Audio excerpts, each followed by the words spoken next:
Je vais vous lire un extrait du livre « Un monde sans esprit, la fabrique des terrorismes », Roland Gori. Donc, le premier extrait que je vais vous lire, il est sur les pages 97 et 98.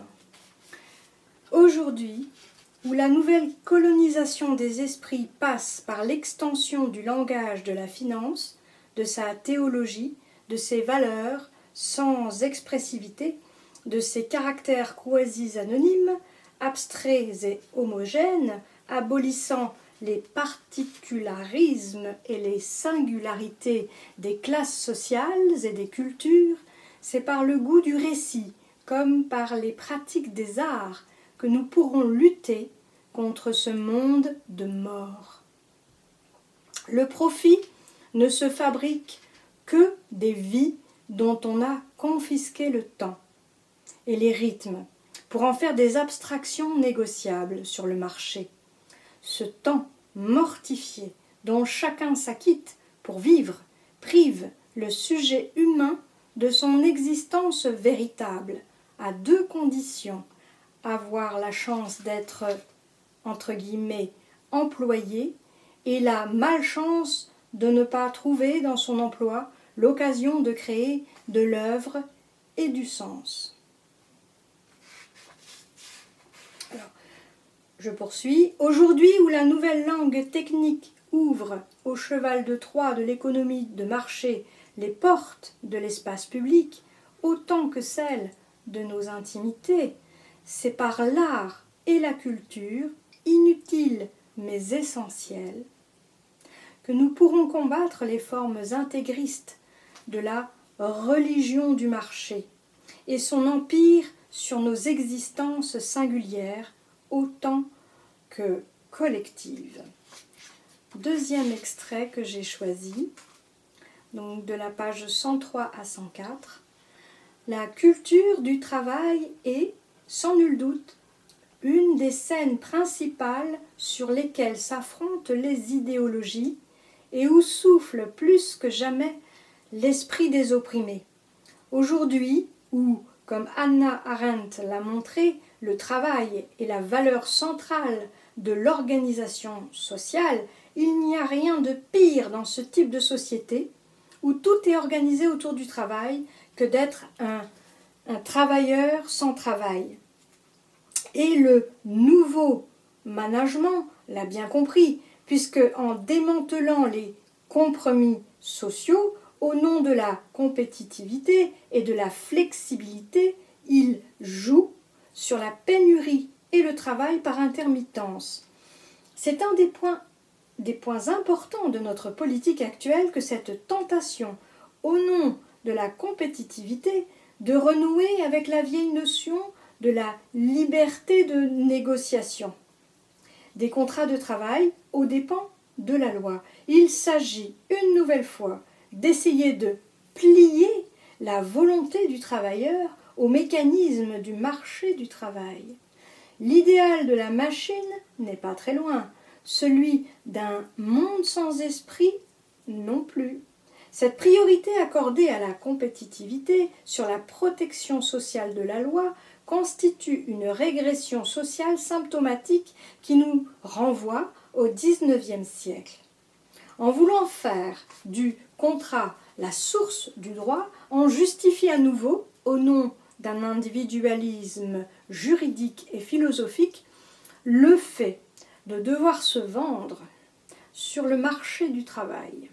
C'est la promotion d'un individu auto-entrepreneur de lui-même que tente d'imposer le nouveau capitalisme financier.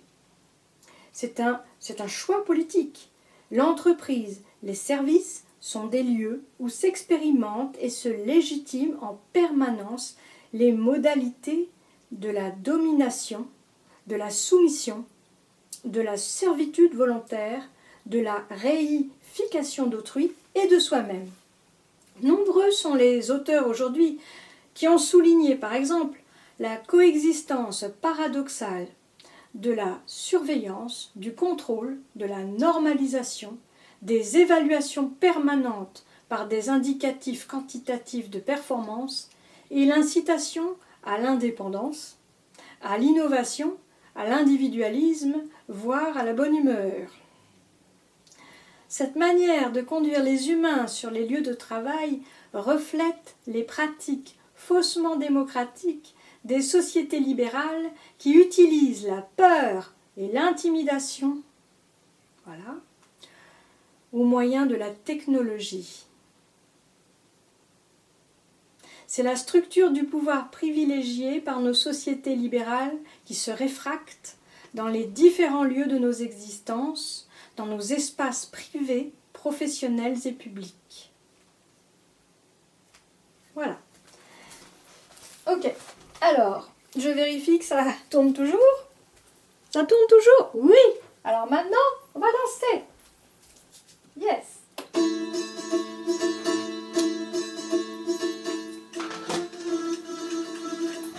Texte numéro 5. Mercredi 26 novembre 2014, à Langogne-sur-Mer, j'ai écrit « Mon arbre d'amour ». Prince Valium est le réconfort des dames déçues. Elles s'endorment au bois dormant et vivent au jour le jour comme des somnambules. Ainsi vivons-nous, avec un côté pile et un côté façade. Pour sauver la face, que de produits hypnotiques devons nous avaler? Encager l'oiseau, s'étourdir de distractions qui en fin de compte n'apportent aucun réconfort. Fumée bleue ou grise, café noir, amer, liqueurs écœurantes, mauvais bonbons, fausses douceurs, médicalement deviennent comme indispensables pour blinder le coffre à jouets et à trésors. Tous les matins, les robots vont travailler, laissant l'humain somnolé, léthargique, sous-employé. Au chômage est le meilleur de soi. Tous les matins, la symphonie du grondement de notre monde de machines couvre peu à peu du fracas de sa cacophonie la chanson des vents et celui des oiseaux. J'ai écrit à celui que mon cœur a élu pour lui raconter un tableau chorégraphique où toutes de blanche vêtues j'ai rendu justice à nos cœurs d'enfants blessés grâce à la magie de la danse. La lettre est tenue secrète et l'union avec l'aimé se réalise par la pensée. Il est tatoué en noir dans mon sein. La danse d'Isis, magique, a offensé les yeux du mal. C'est ainsi qu'il nous capture, en nous rendant aveugles. Nos prisons sont invisibles pour des facultés de compréhension superficielle. L'amour en nous est cloîtré, comme un tabou, victime d'un sortilège. Intelligence et conscience s'associent pour le libérer, comme des résistantes contre toute tyrannie.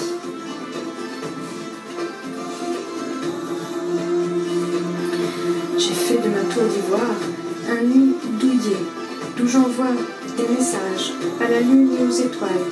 Cette tour est la partie visible de mon domaine. C'est ma maison, mon refuge, mon abri, le royaume où je règne.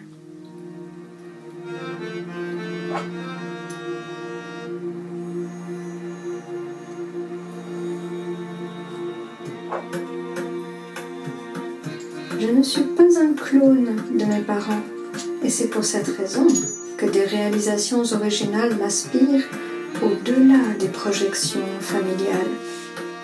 Je suis tout comme mes ascendants, une création unique et révolutionnaire, une œuvre de la maîtresse vie. L'indépendance et la liberté ne s'opposent pas à la tendresse et à l'amour filial. Elles lui donnent de l'espace, de la grandeur.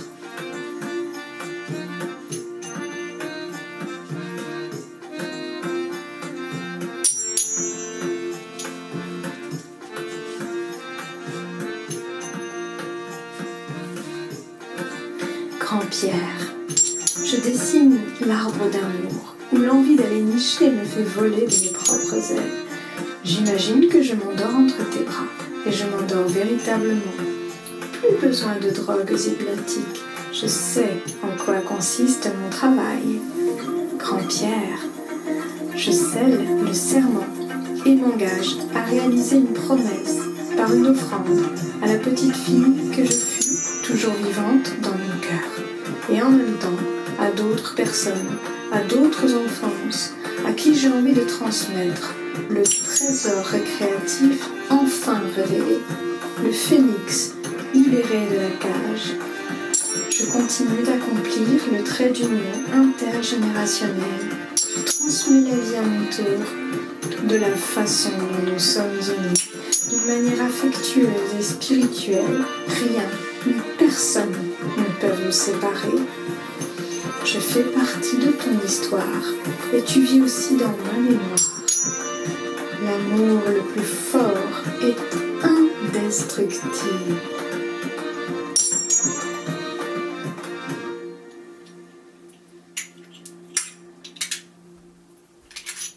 Ok.